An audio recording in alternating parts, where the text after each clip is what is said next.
January 6, 2021, marked a pivotal moment in American history as a mob stormed the US Capitol. Today, we take a detailed look at the events leading up to this day and the subsequent January 6th hearings that revealed the intricate web of actions and decisions that culminated in the insurrection. November 3, 2020. The United States held a contentious presidential election. As the results began to roll in, tension and uncertainty filled the air. By November 4th, as votes were still being counted, President Trump and his allies began to claim the election was being stolen.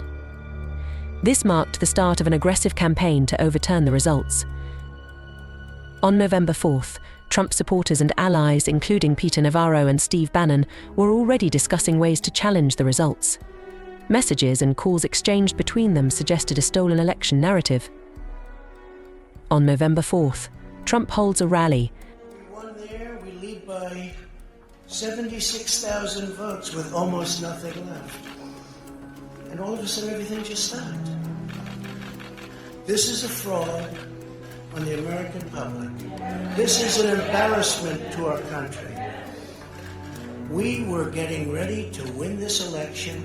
Frankly, we did win this election. This is a major fraud in our nation. We want the law to be used in a proper manner. So we'll be going to the U.S. Supreme Court. We want all voting to stop. We don't want them to find any ballots at 4 o'clock in the morning and add that to the list. We will win this, and as far as I'm concerned, we already have one. By November 5th, the Stop the Steal movement had taken off. Activists like Amy Kremer organized protests across the country, fueling the belief that the election was fraudulent.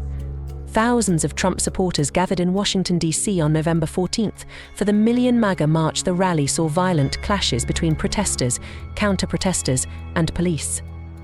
Despite repeated failures in court, Trump's legal team, led by Rudy Giuliani, continued to push unfounded claims of widespread voter fraud. As a friend of mine says, I don't believe in conspiracies, but I also don't believe in coincidences. Kind of funny that all Republicans were rejected here, and all Republicans were rejected in Pittsburgh, and it amounts to about, just about the 700,000 votes that President Trump was ahead by 2 days ago that disappeared. And we have no way of knowing, because we were deprived of the right to inspect, if a single one of those ballots is legitimate. That is unheard of, it's illegal, it's unconstitutional, and we will be bringing an action challenging that. Every claim of voter fraud was thoroughly investigated by state and federal officials, but none were substantiated. Former Attorney General William Barr stated, "To date, we have not seen fraud on a scale that could have affected a different outcome in the election." In an interview with William Barr, he states, "We looked at the major claims and found no evidence of widespread fraud that would change the outcome." Also, I was influenced by the fact that all the early claims that I understood were completely bogus and silly, and usually based on complete misinformation. Time for me to say something. So I set up a lunch with the AP reporter Mike Balsamo, and I told him at lunch, I made this statement, that to date we have not seen fraud on a scale that could have affected a different outcome in the election. And the president was as mad as I've ever seen him, and he was trying to control himself. And the president said, "Well, this is killing me. You didn't have to say this. You must have said this because you hate Trump. You hate Trump." And I told him that the stuff that his people were shoveling out to the public was bullshit. I mean, that the claims of fraud were bullshit. And he was indignant about that. Georgia's Secretary of State Brad Raffensperger also confirmed that his team investigated all fraud allegations rigorously. "We ran down every rabbit hole. Nothing." In a call with President Trump and Georgia's Secretary of State, President Trump pressures Brad Raffensperger, Georgia's Secretary of State, to change the outcome. "We need only 11,000 votes. We have far more than that as it stands now. We'll have more and more. So what are we going to do here, folks? I only need 11,000 votes. Fellas, I need 11,000 votes. Give me a break. Georgia Secretary of State Brad Raffensperger testifies on June 21st. Finally able to speak with you, Secretary Raffensperger. Bear in mind, as we discuss this call today, that by this point in time, early January, the election in Georgia had already been certified. But perhaps more important, the President of the United States had already been told repeatedly by his own top Justice Department officials that the claims he was about to make to you about massive fraud in Georgia were completely false. Let's begin with the President raising the thoroughly debunked allegations of suitcases of ballots. In an official voter box, they were in what looked to be suitcases or trunks, suitcases, but they weren't in voter boxes. The minimum number it could be, because we watched it and they watched it certified in slow motion, and the minimum it was 18,000 ballots, all for Biden. These are the allegations that the Department of Justice, the Attorney General, the Georgia Bureau of Investigation, and your office heads all said were false. Is that right? Correct. And even more importantly, when B.J. Pack resigned as U.S. Attorney of the Northern District, President Trump appointed as acting U.S. Attorney of the Northern District Bobby Christine. And Bobby Christine looked at that, and he was quoting the AJC that he found nothing. And he dismissed that case early also. And finally, the President claims that there was a minimum of 18,000 ballots somehow smuggled in, all for Biden. I take it, gentlemen, that was also categorically false? There's no physical way he can know who those ballots were for, but secondarily, Fulton County for years has been an issue in our state when it comes to elections. So they had a very difficult time during the primary, in large part because of COVID. So we had put them under a consent decree the Secretary got negotiated, where we had a monitor on site. And his name is Carter Jones, and he took a notation. He had gone from State Farm to the English Street warehouse to look at election day activities, but before he left the State Farm Arena, he noted how many ballots had been counted on each one of the machines. And when he came back after we found out they were working again, he took note again when they closed. And I believe the final number was something around 8,900 total ballots were scanned from the time he left to the time about 12:30 or 1 o'clock in the morning. So way below 18,000. Let's play the next clip in which the President makes claims about so-called dead voters. The other thing, dead people. So dead people voted, and I think the number is in the close to 5,000 people. Mr. Secretary, did your office investigate whether those allegations were accurate? Did 5,000 dead people in Georgia vote? No, it's not accurate. Actually, in their lawsuits, they alleged 10,315 dead people. We found 2 dead people when I wrote my letter to Congress that stated January 6th. And subsequent to that, we found 2 more. That's 4 people, not 4,000, but just a total of 4, not 10,000, not 5,000. Every single allegation we checked, we ran down the rabbit trail to make sure that our numbers were accurate. The numbers were the numbers, and we could not recalculate because we had made sure that we had checked every single allegation. And we had many investigations. We had nearly 300 from the 2020 election. President, they did not put that. We did an audit of that, and we proved conclusively that they were not scanned 3 times. Yeah, Mr. President, we'll send you the link from WSB that does. I don't care about a link. I don't need it. I have a much better link. He went on to suggest that you could be subject to criminal liability for your role in the matter. Before I play that portion of the conversation, I'd like to show you something that the President retweeted a couple weeks before your call with him. Here's the President retweeting a post from one of his allies, a lawyer who was later sanctioned by a judge in Michigan for making false claims of election fraud. Let's take a look at that tweet. The tweet read, quote, "President Trump, @real Donald Trump, is a genuinely good man. He does not really like to fire people. I bet he dislikes putting people in jail, especially quote unquote Republicans. He gave @Brian Kemp, Georgia, and @Georgia Secretary of State every chance to get it right. They refused. They will soon be going to jail." Not only did Trump pressure election officials, but even his own Department of Justice. Let's take a look at another one of your notes.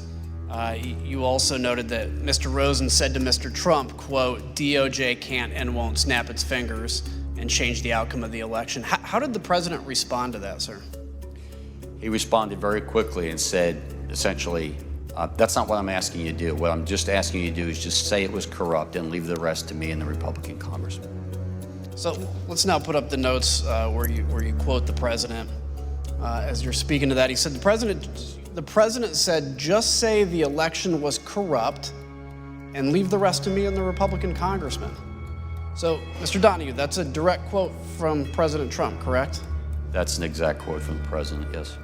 Even though he'd been told that there was no evidence of fraud, the president keeps saying that the department was, quote, obligated to tell people that this was an illegal, corrupt election. That's also an exact quote from the president, yes. Other members of Trump's team also told him that there was no evidence of election fraud, including Bill Stepien, Trump's national field director for his campaign, a lifelong Republican who also worked on Giuliani's presidential campaign in 2007 to 2008. William Barr, Trump's Attorney General of the Department of Justice. Jeffrey Rosen, Trump's acting Attorney General of the Department of Justice. Jason Miller, the Trump campaign senior advisor. Mike Pence, Trump's vice president. Matthew Morgan, the general counsel of Trump's campaign. Brad Raffensperger, the Republican Georgia Secretary of State. Brian Kemp, the Republican governor of Georgia. And Alex Cannon, Trump's campaign lawyer. Even after all of these people told him there was no substance to his claims, he continued the narrative. Trump's plan to overturn the election included pressuring Vice President Mike Pence to reject the Electoral College votes. Trump told Pence, "If you don't do it, I picked the wrong man 4 years ago." Pence responded, "It is my considered judgment that my oath to support and defend the Constitution constrains me from claiming unilateral authority to determine which electoral votes should be counted and which should not." On January 6th, Vice President Mike Pence delivers a speech. January 6th was a dark day in the history of the United States Capitol. Now, there are those in our party who believe that in my position as presiding officer over the joint session, that I possess the authority to reject or return electoral votes certified by the states. But the Constitution provides the Vice President with no such authority. On Fox News, Pence said Trump and his gaggle of crackpot lawyers asked him to literally reject votes. "I think it's important that the American people know what happened in the days before January 6, Pence said. President Trump demanded that I use my authority as vice president presiding over the count of the Electoral College to essentially overturn the election by returning or literally rejecting votes. I had no authority to do that." Additionally, Trump and his allies developed a plan involving fake electors. This scheme aimed to submit alternate slates of electors from key battleground states that Biden won, in hopes of Mike Pence rejecting the states that Biden had already won and replace them with the fake electors. What you are about to see is a memorandum concocted by Trump's legal team, including John Eastman. 1. VP Pence, presiding over the joint session or Senate pro tempore Grassley, if Pence recuses himself, begins to open and count the ballots, starting with Alabama without conceding that the procedure, specified by the Electoral Count Act, of going through the states alphabetically is required. 2. When he gets to Arizona, he announces that he has multiple slates of electors, and so is going to defer decision on that until finishing the other states. This would be the first break with the procedure set out in the Act. 3. At the end, he announces that because of the ongoing disputes in the 7 states, there are no electors that can be deemed validly appointed in those states. That means the total number of electors appointed the language of the 12th Amendment is 454. This reading of the 12th Amendment has also been advanced by Harvard law professor Lawrence Tribe here.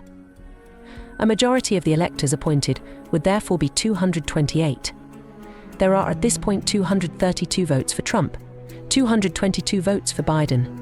Pence then gavels President Trump as re-elected. 4.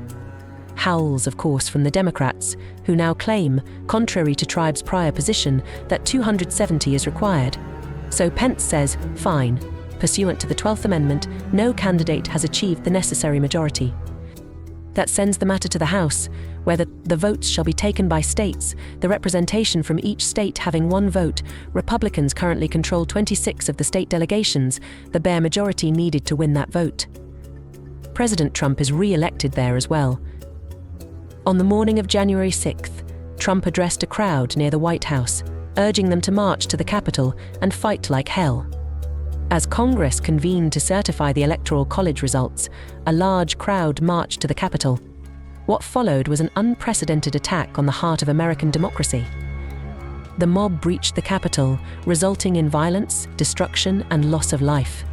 The certification process was halted, and lawmakers were forced to evacuate. Despite the unfolding chaos, it took President Trump over 2 hours to issue a statement telling the rioters to go home.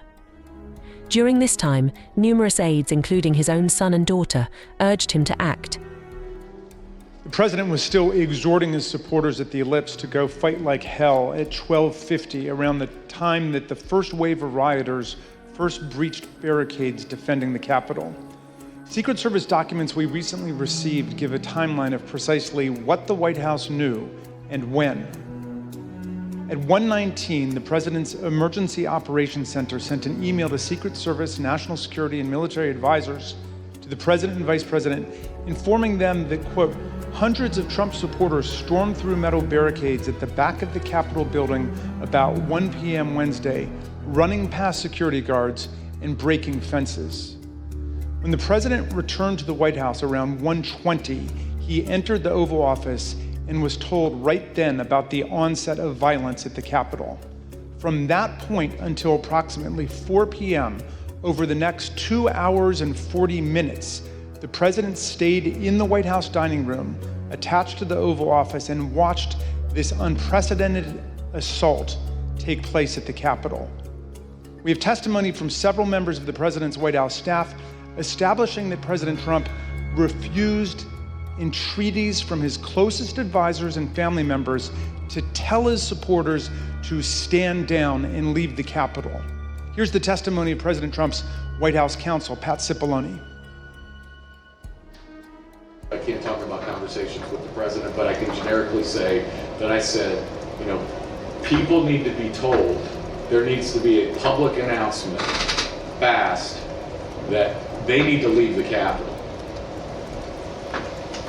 And Pat, could you let us know approximately when you said that? Approximately when? Almost immediately after I found out people were getting into the Capitol or approaching the Capitol in a way that was violent.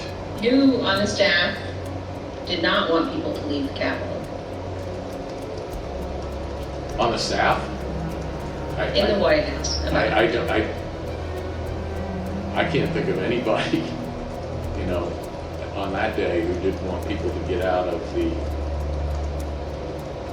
Capitol once particularly once the violence started. No. I mean,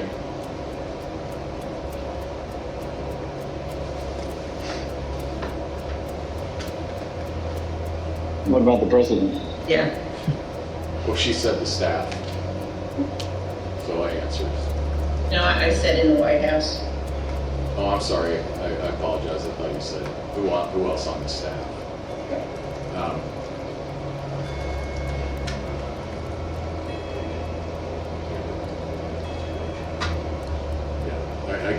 I can't reveal communications, but obviously I think,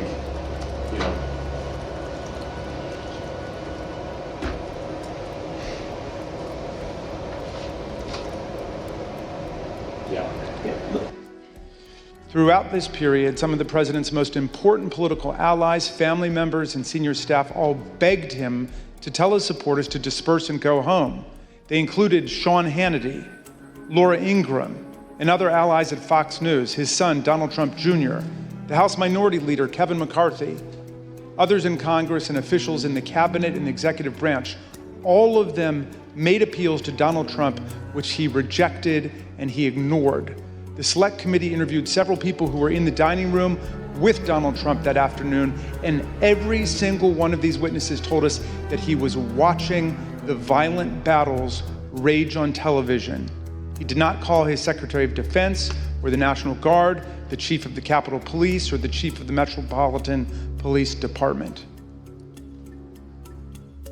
And to your knowledge, was the president in that private dining room the whole time that the attack on the Capitol was going on? Or did he ever go, to, again, only to your knowledge, to the Oval Office, to the White House Situation Room, anywhere else? That's my recollection. He was always in the dining room. Yeah, what did they say, Mr. Meadows or the president? At all during that brief encounter that you were in the dining room? What do you recall? I think everybody was watching the TV. Do you know whether he was watching TV in the dining room when you talked to him on January 6th? It's my understanding he was watching television. Congressional leaders, both Republicans and Democrats, as they were taken to a secure location during the riot.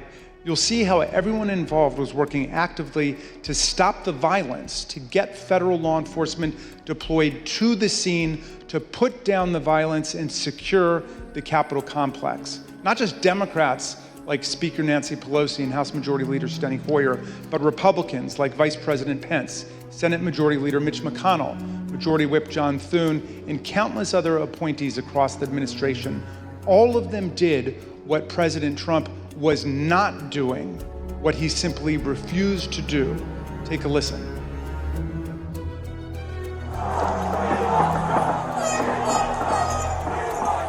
We're starting to get surrounded.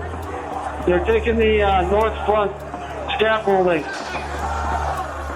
Unless we get more munitions, we're not going to be able to hold. The door has been breached and people are gaining access into the Capitol.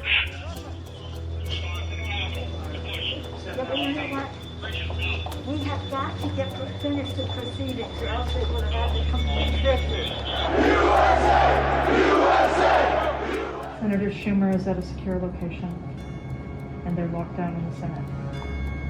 There has to be some way we can maintain the sense that people have that there's some security or some confidence that government can function and that we can elect the President of the United States. Did we go back into session? We did go back into session, but now apparently everybody on the floor is putting on tear gas masks to prepare for a breach. Well, I'm trying to get more information. They're putting on their tear gas masks.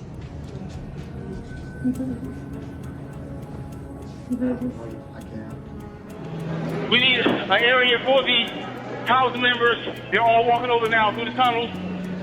Bring her out! Bring her out here!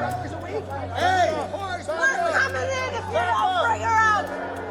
I'm going to call up the effing Secretary of DOD. We have some senators who are still in their hideaways. They need massive personnel now. Can you get the Maryland National Guard to come too? I have something to say, Mr. Secretary. I'm going to call the mayor of Washington, D.C. right now and see what other outreach she has to other police departments, as Leader Hoyer has mentioned. Get him up! Officers down! Get him up! Get him up! Hold up! Get him up! Hi, Governor. This is Nancy. Governor, I don't know if you have been approached about the Virginia National Guard. Mr. Hoyer was speaking to Governor Hogan, but I still think you probably need the okay of the federal government in order to come into another jurisdiction. Thank you.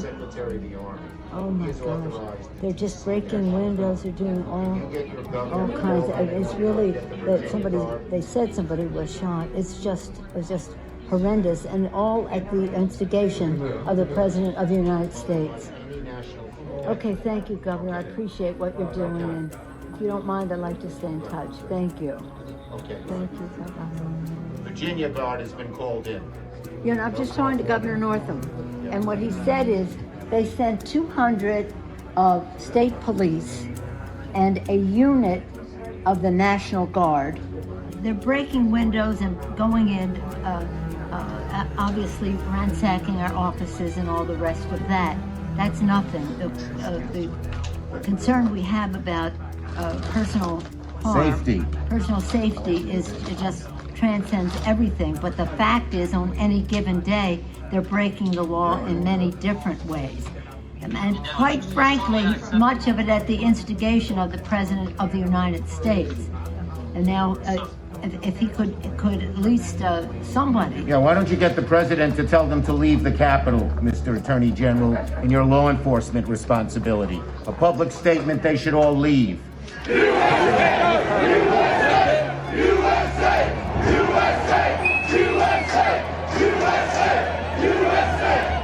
cannot be just we're waiting for so-and-so. We need them there now, whoever you got.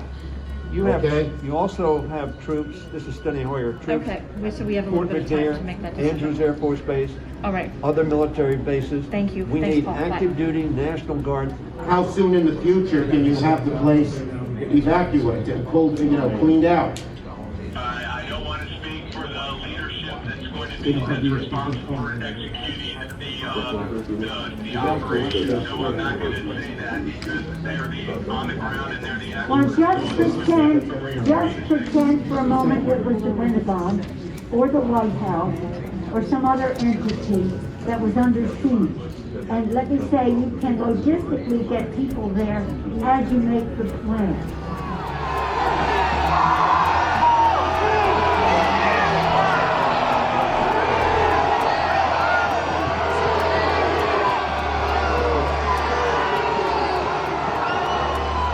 We're trying to figure out how we can get this job done today. We talked to Mitch about it earlier. He's not in the room right now, but he was with us earlier and said, we want to expedite this, and hopefully they could confine it to just one complaint, Arizona, and then we could vote, and that would be, then just move forward with the rest of the state. The overriding wish is to do it at the Capitol. What we are being told very directly is it's going to take days for the Capitol to be okay again. We've gotten a very bad report about the condition of the House floor with defecation and all that kind of thing as well. I don't think that that's hard to clean up, but I do think it is more from a security standpoint of making sure that everybody is out of the building, and how long will that take? I just got off with the Vice President. And I got off with the Vice President-elect, so I'll tell him. Okay, but what we left the conversation with, because he said he had the impression from Mitch that Mitch wants to get everybody back to do it there. Yes. I said, well, we're getting a counterpoint that is, we could take time to clean up the poo-poo that they're making all over literally and figuratively in the Capitol, and that it may take days to get back. And I'm at the Capitol building. I'm literally standing with the chief of police of the U.S. Capitol Police. He just informed me what you will hear through official channels. Paul Irving, your sergeant at arms, will inform you that their best information is that they believe that the House and the Senate will be able to reconvene in roughly an hour. Good news. So your sergeant at arms will be in touch about the process for getting members back into the building. Thank you very much, Mr. Vice President. Good news.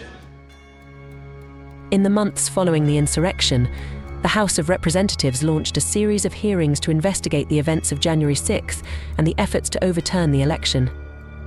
The hearings revealed startling details about the coordination and planning that led to the attack. Key witnesses testified about the pressure they faced from Trump and his allies. One critical testimony came from Greg Jacob, Vice President Pence's counsel, who testified on June 16th about warning Trump lawyer John Eastman against the plan to reject electoral votes. Jacob stated, "I implored him that what he was proposing would not just fail, but it would lead to a constitutional crisis." During the January 6th hearings, statements from Trump are disclosed, particularly one that referenced Rusty Bowers, the Speaker of Arizona's House of Representatives. Trump references a conversation in November of 2020 in which he claims that Rusty Bowers, the Speaker of Arizona's House of Representatives, told President Trump that the election was rigged and that he had won Arizona. On June 21st, Rusty Bowers testifies, "Anywhere, anyone, anytime has said that I said the election was rigged, that would not be true." Rusty Bowers also testifies to having a meeting with Rudy Giuliani, Trump's lawyer, where Giuliani says, "We have a lot of theories, we just don't have the evidence."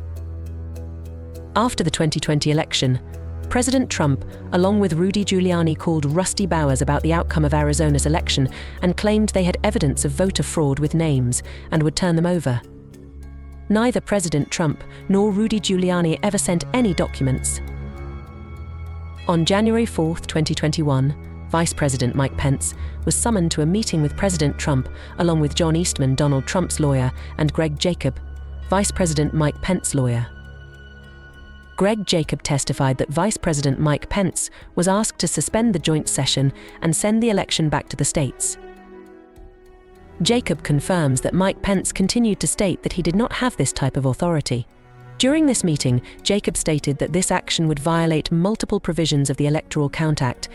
Eastman acknowledges this, however claims that this was possible as he saw the Electoral Count Act as unconstitutional.